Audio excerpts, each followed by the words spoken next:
شب برات نجات کی رات اس کو کہا جاتا ہے۔ میں ویسے بھی رسمی تقریر نہیں کیا کرتا، اور آج تو میں سمجھتا ہوں کہ ہمیں کچھ منزل نواز باتیں کرنی چاہیے۔ ہماری ذہنی سطح کس تربیت کی متقاضی ہے، اور ہمیں اب کس سمت اپنے سفر کو لے کر کے آگے بڑھنا ہے، اس تعلق سے کچھ باتوں کی اصلاح، کچھ نئے اہداف۔ یہاں خانقائی نظم میں جتنے لوگ وابستہ ہیں ان سے میری گزارش ہوگی کہ وہ دلوں کے کشکول کھول کر اس فقیر بے نوا کی باتوں کو سنیں۔ میں آپ کے سامنے درد دل رکھنے جا رہا ہوں۔ میں کچھ ایسی گزارشات کرنا چاہتا ہوں جو صرف اپنوں سے کی جا سکتی۔ میں جس طرح کا سفر اپنے احباب کے ساتھ کرنا چاہتا ہوں، اس کے تعلق سے کچھ اہم باتیں بڑا سوچ کر، بڑا سمجھ کر۔ اس طرح کبھی زمانہ ہوتا تھا نا خط لکھنے کا، تو جو لوگ خط لکھتے تھے نا، ٹیلی فون پہ تو لوگ فی البدی بول دیتے ہیں نا جو من میں آتا ہے، اور کچھ تھوڑے سے پرانے لوگ جانتے ہوں گے کہ جو لوگ خط لکھتے تھے وہ لکھتے تھے اور سمجھتے تھے کہ عبارت ٹھیک نہیں، پھر پھاڑ دیتے تھے، پھر نئے جملوں کے ساتھ، نئی حسن کے ساتھ نئی عبارت کو تشکیل دیا جاتا تھا، اور کئی دفعہ وہ بھی اس شخص کے قابل نہیں ہوتی تھی جسے وہ خط بھیجنا ہوتا تھا۔ تو سوچ کر، سمجھ کر، پرکھ کر کئی صفحات کو ضائع کر کے ایک مضمون تیار کیا جاتا تھا، اور وہ محبت نامہ اپنے بزرگوں کو، دوستوں کو، بھائیوں کو، عزیزوں کو روانہ کیا جاتا تھا۔ میں بھی آج ایک محبت نامہ آپ کی خدمت میں پیش کرنے جا رہا ہوں۔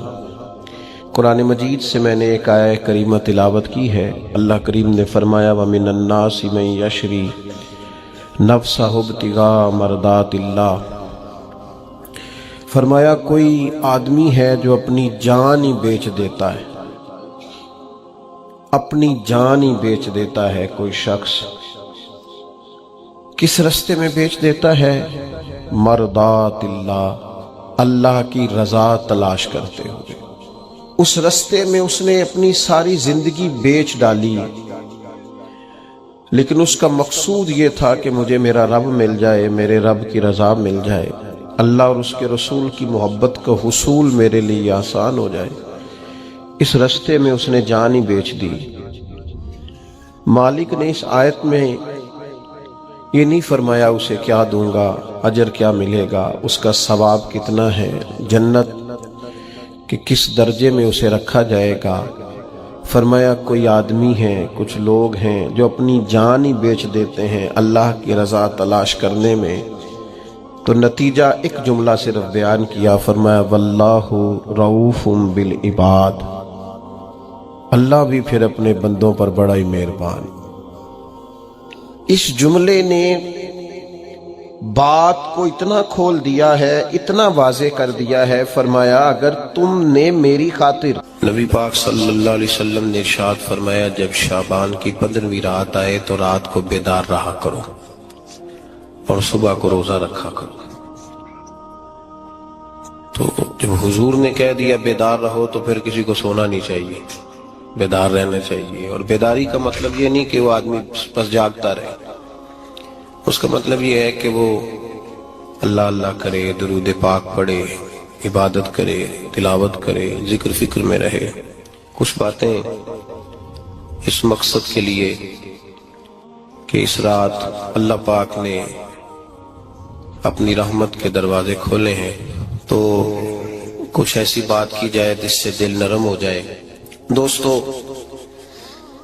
قرآن مجید کی 2 آیات میں نے پڑھی ہیں۔ اللہ کریم نے فرمایا یا ایھا الذین آمنوا اتقوا اللہ حق تقاتے، اے ایمان والو اللہ سے ڈرو، اور اتنا ڈرو جتنا ڈرنے کا حق ہے۔ ڈرو اللہ پاک سے، اور جس طرح تم کسی سے ڈرتے ہو، ڈرنے کا حق ہوتا ہے، وہ حق ادا کرنے کی کوشش کرو۔ ہم میں سے بہت سارے لوگ ڈرتے ہیں کچھ لوگوں سے، اور جب وہ ڈر رہے ہوتے ہیں تو انہیں احساس ہوتا ہے. اللہ پاک نے ہمارا وہ احساس خود بیان کر دیا ہے. فرمایا جب تم کسی سے ڈرتے ہو تو تمہیں اس کا احساس ہوتا ہے کہ تم کتنا ڈرتے ہو، تو پھر تم کوشش کرتے ہو کہ تم وہ کام نہ کرو جس سے وہ بگڑ جائے گا، ناراض ہو جائے گا. جو لوگ قانون سے ڈرتے ہیں وہ اشارہ نہیں توڑتے، کچھ بھی ہو جائے اشارہ نہیں توڑتے. انہیں پتہ ہے کہ یہاں اشارہ توڑیں گے تو الجھ جائیں گے. اور جہاں انہیں فکر نہ ہو کہ کوئی پوچھنے والا نہیں، وہاں ہم نے دیکھا ہے کہ لوگ اشارہ توڑ دیتے ہیں. اللہ تبارک و تعالیٰ نے موقع دیا، میں حرمین شریفین حاضر ہوا تو وہاں ایک روڈ دائری روڈ کہلاتا ہے. اس روڈ سے پیدل چلنے والے نہیں گزر سکتے. وہ کہتے ہیں جی اس روڈ سے پیدل والا نہ گزرے، ان کے لیے علیحدہ جگہ ہے. قانون یہ ہے کہ اگر کوئی پیدل آدمی وہاں سے گزرے اور اس کا ایکسیڈنٹ ہو جائے تو وہ حکومت یہ کہتی ہے کہ یہ کیوں یہاں سے گزرا تھا، لہذا کوئی مقدمہ نہیں ہو سکتا. وہاں ہم نے دیکھا ہے کہ لوگ اس سڑک پہ پیر بھی نہیں رکھتے، کہتے ہیں مر گئے تو بنے گا کچھ نہیں.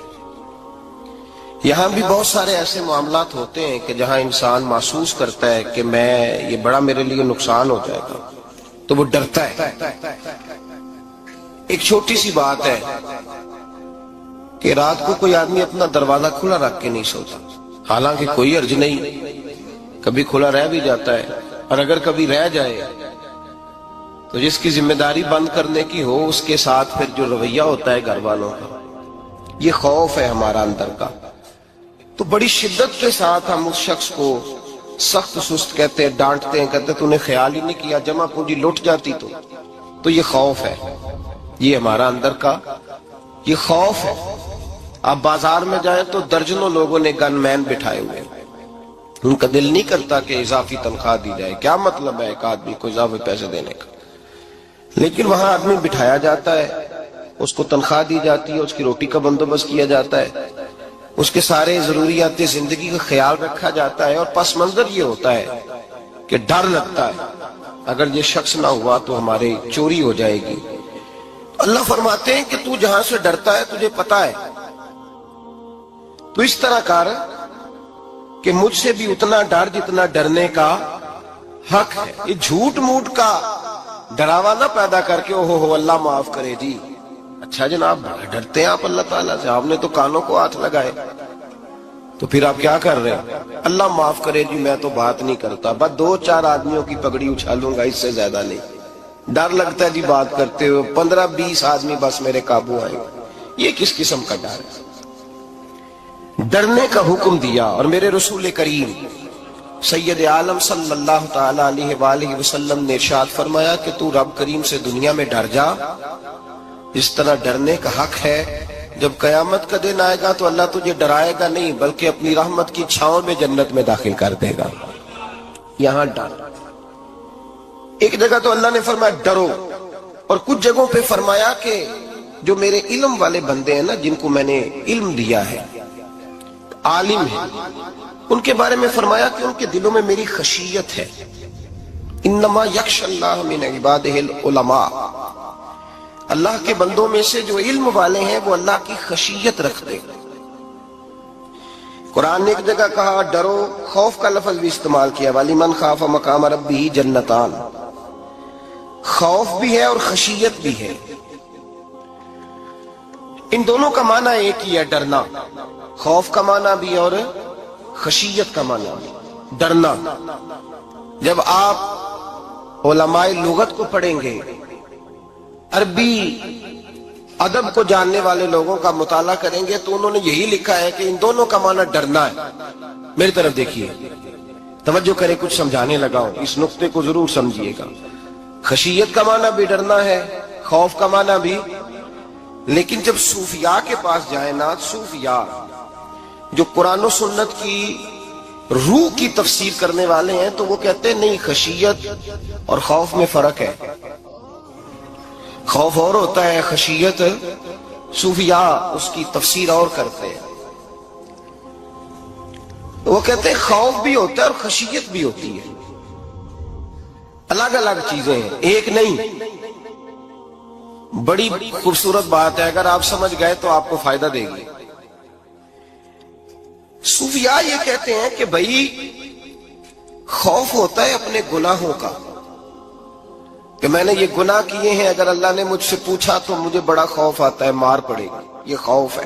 پھر سمجھ لیں، ایک آدمی نے حرام کا مال اکٹھا کیا ہے زندگی میں، معاذ اللہ اس نے بڑے پاپ کیے، گناہ کیے، شراب پی، بدکاری کی، معاذ اللہ تعالیٰ ثم معاذ اللہ۔ اب اسے ڈر لگ رہا ہے کہ اللہ تبارک و تعالیٰ نے پوچھا تو میں کیا جواب دوں گا، یہ خوف ہے۔ اور خشیت یہ ہے کہ ایک آدمی سارا دن نماز پڑھتا ہے، روزہ رکھتا ہے، عبادت کرتا ہے، اللہ کو یاد کرتا ہے، پھر بھی ڈرتا ہے، یہ خشیت ہے، یہ خشیت ہے۔ جو گناہوں سے ڈرے وہ خوف ہے، اور جو رب کی ناراضگی سے ڈرے وہ خشیت ہے۔ جو کہے یار میرا رب کہیں ناراض نہ ہو جائے، میرا رب کہیں مجھ سے۔ بڑی خوبصورت مثال دی، میں نے اپنے صاحب سے پوچھا کہ حضور یہ مسئلہ کیا ہے، تو فرمانے لگے ایک بادشاہ نے ایک غریب کی بیٹی اسے پسند آ گئی تھی، تو اس نے عزت کے ساتھ اس سے شادی کر لی، رشتہ بھیج کے وقار کے ساتھ۔ بیٹی کا باپ اپنی بیٹی کے مقدر پر رشک کرنے لگا کہ میری بیٹی کو بادشاہ نے پسند کیا ہے، بادشاہ کے شہزادے نے رشتہ بھیج دیا ہے۔ شہزادہ بیاہ کے لے گیا بیٹی کو، 20 کنیز آئے، نوکرانیاں اس عورت کی خدمت کرنے پہ لگی ہوئی ہیں، توجہ ہے، اس کا ہر حکم ماننے کو تیار ہے۔ لیکن وہ بی بی سویرے بھی رو پڑتی ہے اور شام کو بھی رو پڑتی ہے، روتی رہتی ہے۔ اس سے کسی نے پوچھ لیا کہ بی بی تو روتی کیوں ہے، 20 کنیز آئے ہیں، گھر میں سکون ہے، ہر شے ہے، تو روتی کیوں ہے؟ تو وہ کہنے لگی اصل بات یہ ہے کہ جو کچھ مجھے ملا ہے میں اس کے قابل نہیں تھی، تو میں ڈرتی ہوں میرا سائیں کہیں ناراض نہ ہو جائے، وہ ناراض نہ ہو جائے، میں قابل نہیں تھی، میری اوقات نہیں تھی۔ یہ من آنم کے من دانم، میں جو ہوں اس کا مجھے پتا تو ہے، اس نے میری حیثیت سے، میری اوقات سے، میرے ظرف سے، میری محنت سے بڑا بڑھ کے مجھے عطا کر دیا، میری چونکہ اوقات سے زیادہ دے دیا تو میں ڈرتی ہوں وہ ناراض نہ ہو جائے، کہیں میری یہ کھیل، یہ جو میں نے گھونسلہ بنایا ہے یہ کہیں میرا ٹوٹ نہ جائے۔ میرے بھائی، میرے رسول کریم سید عالم صلی اللہ علیہ وسلم کے امت کے اولیاء، صلحاء، صوفیاء، اتقیاء، صحابہ، اہل بیت، یہ لوگ جب روتے تھے تو یہ کوئی اس لیے نہیں روتے تھے کہ یہ آج دوپہر کو چینی میں ملاوٹ کر کے آئے ہیں تو اس لیے رو رہے ہیں رات کو، اس لیے نہیں روتے تھے کہ آج انہوں نے جو شکر بیچی ہے اس شکر کے اندر بورا ملایا ہوا تھا، اس لیے نہیں رو رہے کہ آج 10، 15، 20 لاکھ رشوت کا مال بینک میں جمع کر، اس لیے تھوڑی روتے تھے، یہ تو اس لیے روتے تھے کہ اللہ تو نے بڑا کچھ عطا کیا ہے، کہیں ہم سے ناراض نہ ہو جانا۔ یہ تو اس کی خشیت میں رو رہے تھے۔ حضرت داؤد طائی رحمت اللہ تعالی علیہ، حضرت امام جعفر صادق جو نبی پاک صلی اللہ علیہ وسلم کے نواسے، جناب داؤد طائی کی ملاقات ہوئی تو امام جعفر صادق حضور کے نواسے عرض کرنے لگے، داؤد طائی یار میری بخشش کی دعا کرنا، رب مجھے معاف کر دے۔ تو حضرت داؤد طائی رحمت اللہ علیہ فرمان لگے، امام صاحب آپ حضور کے نواسے ہیں، میں نے دعا کرنی ہے کہ آپ نے میرے لیے کرنی ہے؟ تو حضرت امام جعفر صادق رو پڑے، کہنے لگے یار تو نہیں کرنی ہے، اور اسی لیے تو تجھ سے دعا کرا رہا ہوں کہ کہیں ایسا نہ ہو نانا مصطفیٰ کی بارگاہ میں جاؤں تو وہ مجھے کہیں کہ میں کس طرح کا تھا تو کس طرح کا بن کے آیا ہے۔ یہی تو دعا کرانی ہے کہ میرے لیے دعا کر۔ جو جتنا بڑا ہوتا تھا نا اتنی زیادہ خشیت ہوتی ہے، اور گناہگار کے تو اللہ تبارک و تعالیٰ بعضوں کا سزا دیتا ہے، آنسو سلب ہو جاتے ہیں، اس کو تو اپنے گناہوں پہ رونا ہی نہیں آتا، وہ تو روتا ہے بچہ نہ ہو تب روتا ہے، وہ تو روتا ہے پیسے نہ ہو تب روتا ہے، وہ تو اس وقت روتا ہے جب اس کا مال چلا جائے، اس کو تو بعضوں کا گناہگار کو تو بعضوں کا سزا ملتی، اللہ فرماتے تو دنیا کے لیے روئے گا، میرے لیے نہیں رو سکتا۔ اور جو رب کریم کے بندے ہوتے ہیں انہیں اللہ کہتا ہے تو دنیا سے بے نیاز ہے، تیری آنکھ سے آنسو جب بھی ٹپکے یا میرے لیے ٹپکنا چاہیے یا محمد مصطفیٰ کے لیے ٹپکنا چاہیے. آپ اگر اس بات کو تھوڑا سا غور کے ساتھ سمجھے تو تمام اولیاء صلحات کیا یہ رو رہے ہیں, تڑپ رہے ہیں. کیا اس کی وجہ تھی؟ نمازیں کم رہ گئی تھی, روزوں میں کمی تھی, فرائض ادا نہیں کرتے تھے کہ رویا کرتے تھے؟ کیوں روتے تھے؟ حضرت سیدنا عمر فاروق رضی اللہ تعالیٰ عنہ کے بارے میں صحابہ کہتے ہیں جناب عمر فاروق جب نماز پڑھاتے اتنا رویا کرتے تھے کہ 7ویں صف تک ان کے رونے کی آواز جایا کرتی. 7ویں صف تک ان کے رونے کی آواز جاتی. ہم لوگ بن کے بیٹھ گئے ہیں, ہم یہ سمجھتے نہیں کہ ہماری حیثیت کیا تھی اور رب کریم نے ہمیں نوازا کیا ہے.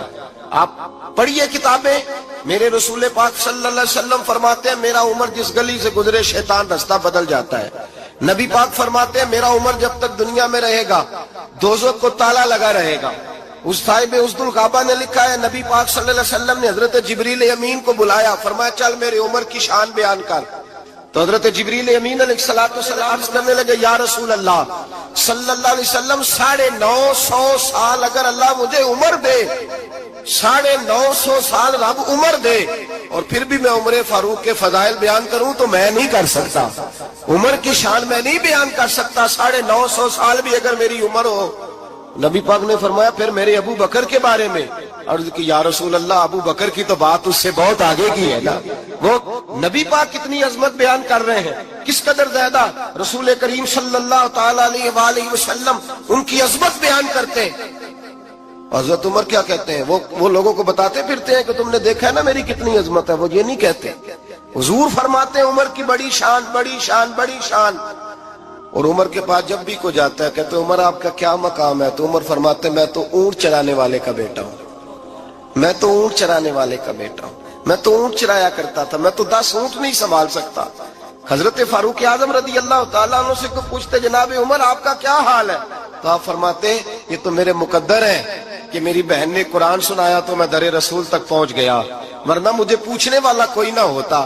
کبھی جناب علی المرتضیٰ کا بازو پکڑ کے کہتے ہیں علی تو نہ ہوتا تو عمر ہلاک ہو جاتا. بھائی حضور شانیں بیان کرتے ہیں. نبی پاک کہتے ہیں میرے ابو بکر نے احسانات کیے, بڑے احسانات کیے, میں نے سب کا بدلہ چکا دیا, ابو بکر کا نہیں چکایا. اللہ کی بارگاہ میں عرض کروں گا یا اللہ تو ہی اسے بدلے دے. اور جناب ابو بکر صدیق سے کوئی پوچھتا ہے ابو بکر آپ کا کیا حال ہے؟ تو ابو بکر صدیق فرماتے ہیں مجھ سے میرے اندر کا عالم نہ پوچھو, اگر قیامت کے دن اعلان ہوا نا کہ سارے لوگ بخشے گئے ایک باقی بچا ہے تو مجھے ڈر لگتا ہے کہ ابو بکر ہی بچ جائے گا جو نہیں بخشا جائے گا. مجھے ڈر آتا ہے. او بھائی بن کے بیٹھ گئے لوگ, لوگوں کو پوچھ کر کے دیکھیں, کہتے ہیں کیا پاپ کیا ہے, کیا ہو گیا ہے؟ خشیت سے کانپتی ہوئی روحیں, تڑپتے ہوئے میرے رسول پاک کے غلام, اولیاء اللہ صوفیاء کرام کے رونگٹے کھڑے ہیں رب کریم کے خوف سے. جو جتنا مالک کو جانتا ہے اتنا کانپ رہا ہے, اتنا ڈر رہا ہے. جس کی آنکھوں سے آنسو خشک ہے مطلب یہ ہے یہ رب کو جانتا ہی نہیں. اسے کیا خبر اس کا جلال کتنا ہے, اسے کیا خبر اس کا عذاب کتنا ہے, تو کیا جانے. ان بطش ربک لشدید, جب وہ پکڑتا ہے تو بڑا سخت پکڑتا ہے. حضرت عثمان غنی کو 3 دفعہ میرے نبی پاک نے فرمایا جنتی ہے, جنتی ہے. العثمان فی الجنہ, العثمان فی الجنہ, العثمان فی الجنہ. 3 دفعہ حضور نے جنت کی بشارت دی. میرے مصطفیٰ کریم نے فرمایا میرا عثمان گلی سے گزرے تو فرشتے بھی اس کی حیا کرتے ہیں. جناب عثمان غنی جن کو میرے نبی نے 2 بیٹیاں دے کے کہا عثمان میری 100 بیٹی بھی ہوتی, ایک کے بعد دوسری انتقال کرتی جاتی تو میں ساری تیرے نکاح میں دے دیتا.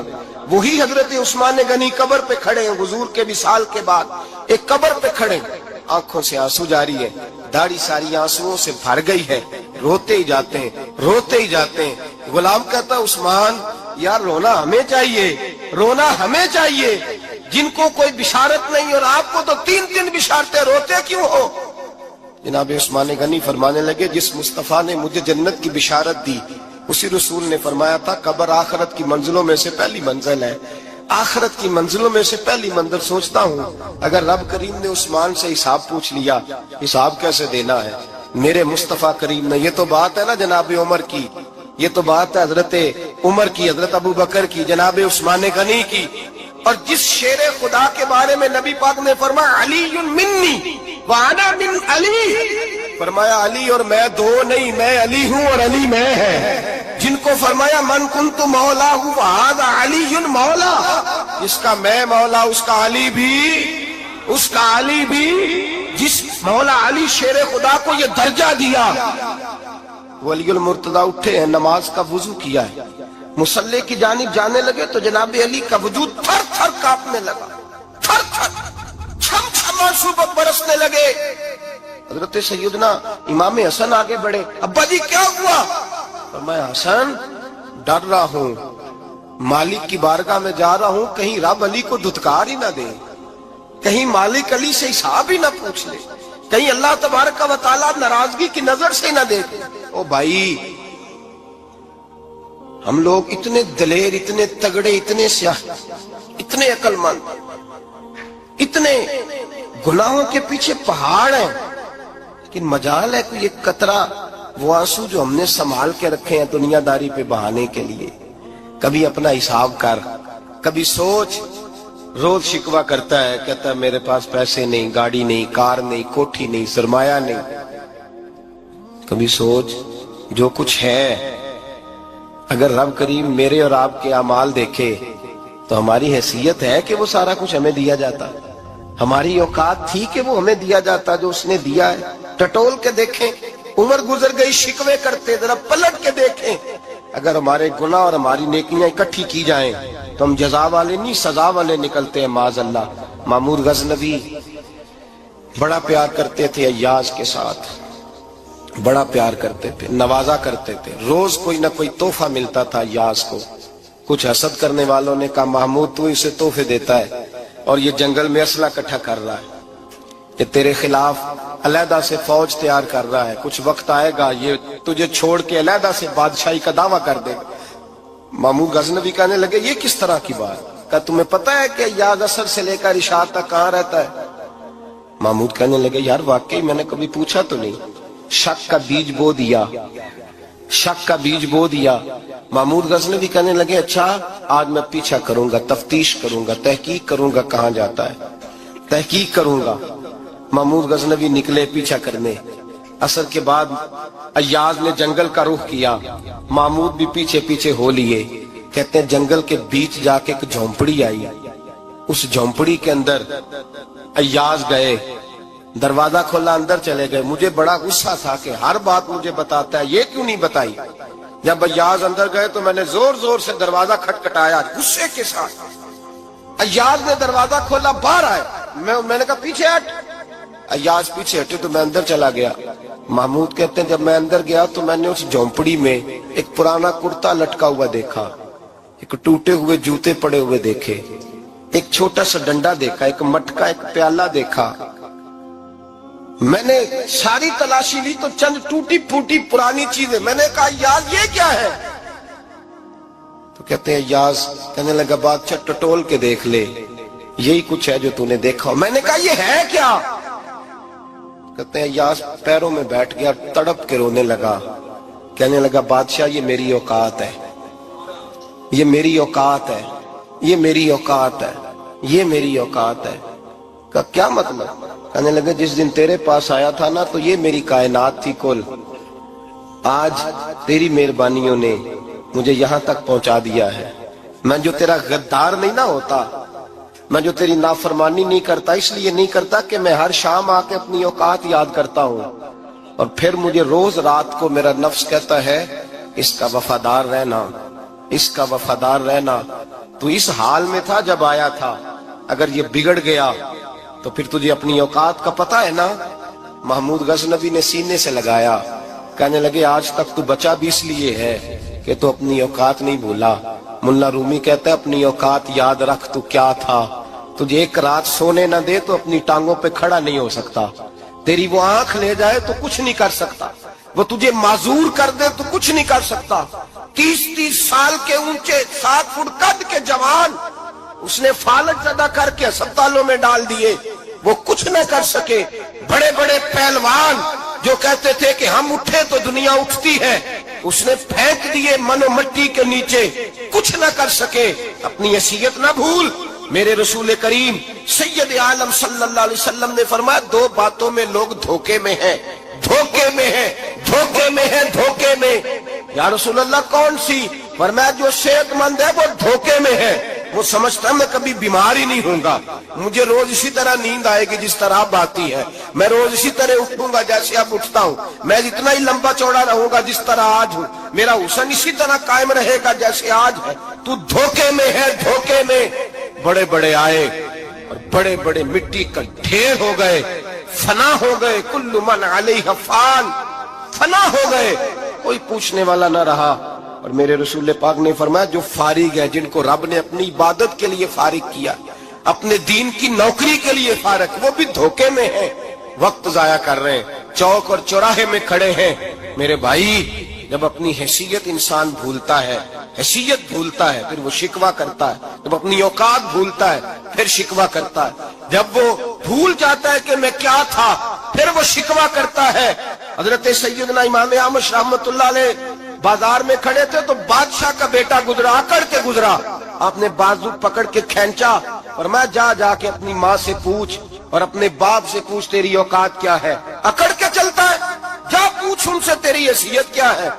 حضرت جناب سیدنا امام احمد نے ڈانٹا تو واپس آیا، آگے کہنے لگا ابا وہ امام کیا کہتا تھا کہ میری اوقات کیا ہے، کیا اوقات ہے میری؟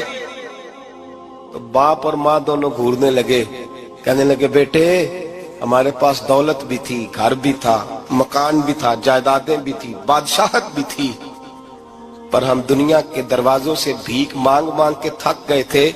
عرش کا مالک ایک بیٹا عطا نہیں کرتا تھا، ایک بیٹی نہیں دیتا تھا، تڑپ گئے تھے، روتے تھے، سسکتے تھے۔ پھر وہی امام احمد جنہوں نے آج تجھے گلی میں کھڑا کیا ہے اس کے دروازے پہ جا کے بیٹھ گئے۔ ہم نے کہا رب ناراض ہو گیا، دعا کرو ہم سے راضی ہو جائے، چلو زیادہ نہیں ایک لال ہی ہمیں دے دے۔ کہ امام احمد دعائیں کیا کرتے تھے تو تب اللہ پاک نے تو ہمیں عطا کیا تھا۔ تیری او بھائی اپنی حیثیت کا تو تعین کر، تو بڑھ بڑھ کے باتیں کرتا ہے، تو بڑا کھل کھل کے بولتا ہے، اپنی حیثیت کا تو تعین کرنا، ذرا اندازہ تو کرنا کہ تو کون تھا، کہاں سے آیا ہے، تیری اوقات کیا ہے۔ یہاں لوگ ایک منٹ میں آگے نکل جاتے، پلٹ کے دیکھ تو صحیح۔ اور میرے بھائی جو بڑے لوگ تھے وہ تڑپا کرتے تھے۔ حضرت فضیل بن عیاض رحمت اللہ علیہ فرماتے ہیں بغداد میں بارش نہیں ہوتی تھی، قحط پڑ گیا، جانور پیاس سے مرنے لگے، جوان بچے بوڑھے نڈھال ہونے لگے۔ فرماتے ہیں میں بھی نکلا، سفیان ثوری بھی نکلے، اور بھی کئی صوفیاء میدان میں نکلے، دعائیں مانگی پر بارش نہیں ہوتی تھی۔ فرماتے کہ جھونپڑی سے ایک سفید بالوں والا اور گندمی رنگ والا ایک بوڑھا غلام نکلا جو کسی کا ملازم تھا، باہر آیا چونپڑی سے، ہم اسے دیکھ رہے تھے وہ ہمیں دیکھ نہیں رہا تھا۔ فرماتے ہیں اس کے چہرے پر عبادت کے نشان تھے، دور سے اس کا چہرہ دیکھتے لگتا تھا کوئی رب کریم کا بندہ ہے۔ فرماتے ہیں ہم اسے اللہ کا ولی جانتے تھے۔ اس نے دعا مانگی کہ تو لفظ پتہ کیا ہے دعا کے، ہاتھ اٹھا کے کہنے لگا مولا مجھے پتا ہے یہ جو بارش نہیں نہ ہو رہی ہے میری وجہ سے نہیں ہو رہی، میرے گناہوں کی بڑی لمبی فہرست ہے، بڑی لمبی لائن ہے۔ کہنے لگا اے اللہ میری اکیلے کی وجہ سے سارے بغداد کو سزا تو نہ دے، رب کریم جوان بھوکے، بچے بھوکے، مائیں ترس گئیں، بچے ترس گئے، جانور پانی کے قطرے، اللہ گناہ تو میرے اکیلے کے ہیں اور ان سب کو سزا کیوں دیتا ہے؟ نہ میری سزا سب کو تو نہ دے، میری سزا صرف مجھے دے، ان کو نہ دے۔ کہتے ہیں ابھی اس کے ہاتھ اٹھے ہوئے تھے، دعا بول رہا تھا، رب کریم نے فوراً بارش عطا فرما دی۔ فرماتے کھل کے بارش برسی۔ میں نے لوگوں سے پوچھا پتہ کرو کس کا غلام ہے، کہا فلاں آدمی کا۔ حضرت فضیل بن عیاض کہتے ہیں میں شام کو گھر چلا گیا، اس کے آقا سے بات کی، خرید لیا۔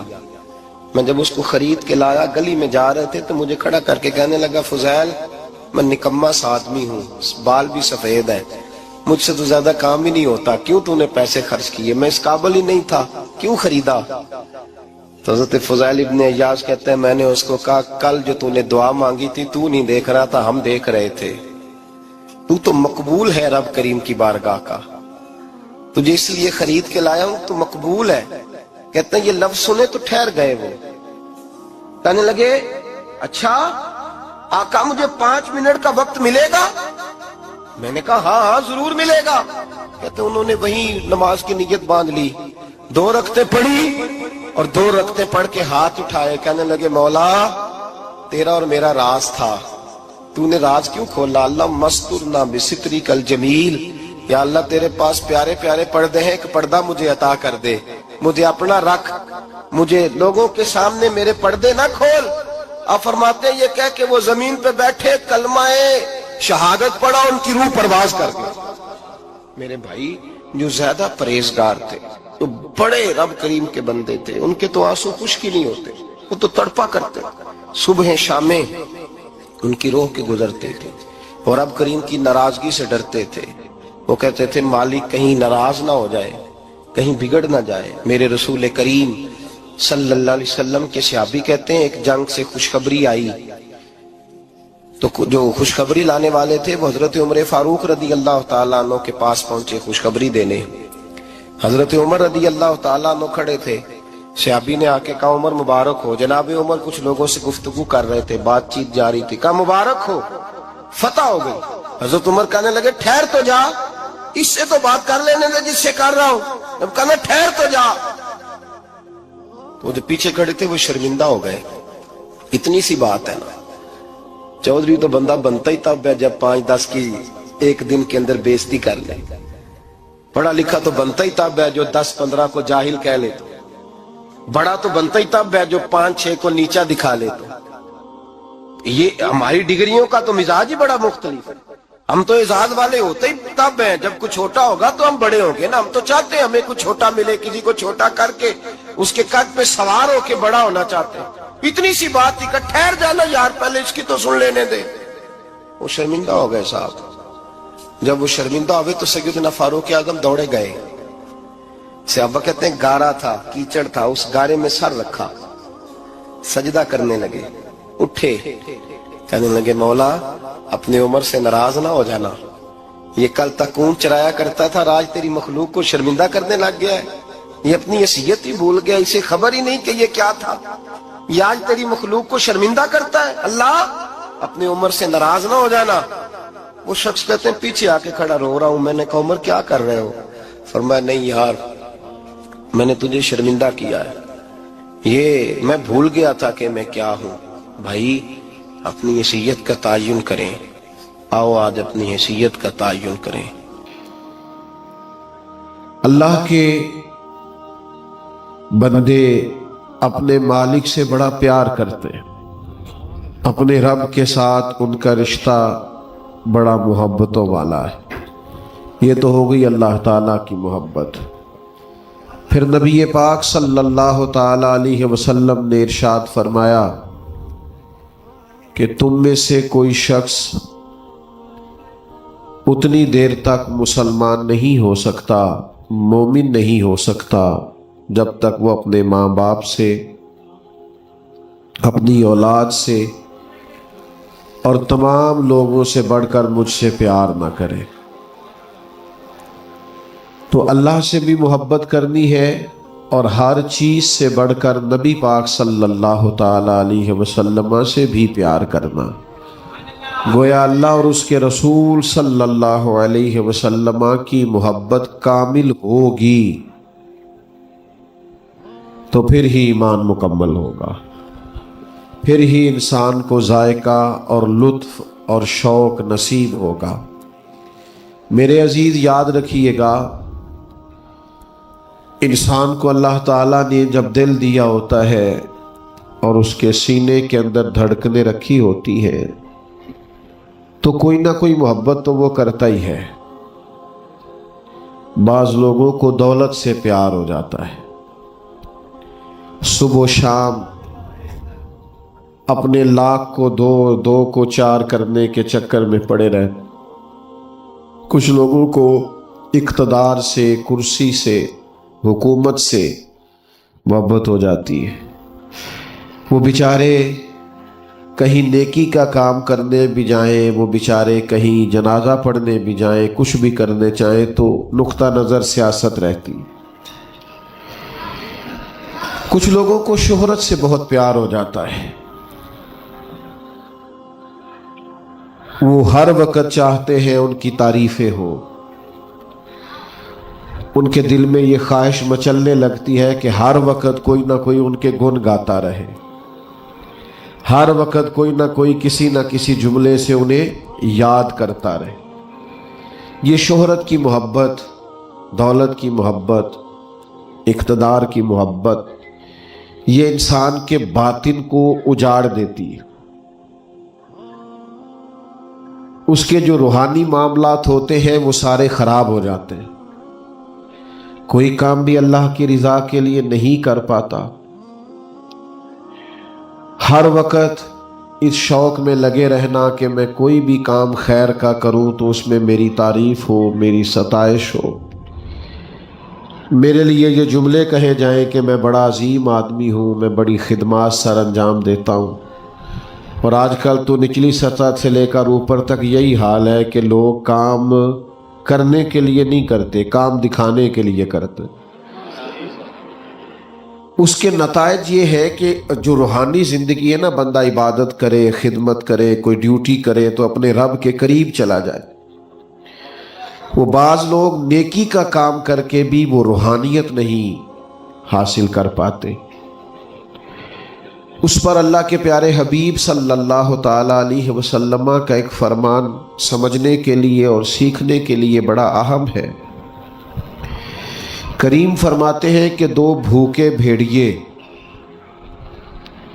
بھیڑیا ویسے ہی خطرناک ہوتا ہے، اور اگر بھوکا ہو تو پھر اور خطرناک ہو گیا۔ حضور فرماتے ہیں دو بھوکے بھیڑیے بکریوں کے ریوڑ میں چھوڑ دیے جائیں تو وہ اتنا نقصان نہیں کرتے جتنی دولت اور شہرت کی محبت انسان کے باطن کا نقصان کرتی۔ اجڑ جاتا ہے باطن، برباد ہو جاتی ہے کیفیات، وہ جو خاص لذات ہوتی ہیں مسجد حاضر ہونے کی، عبادت کرنے کی، غریبوں کی مدد کرنے کی، وہ ساری لذات چلی جاتی۔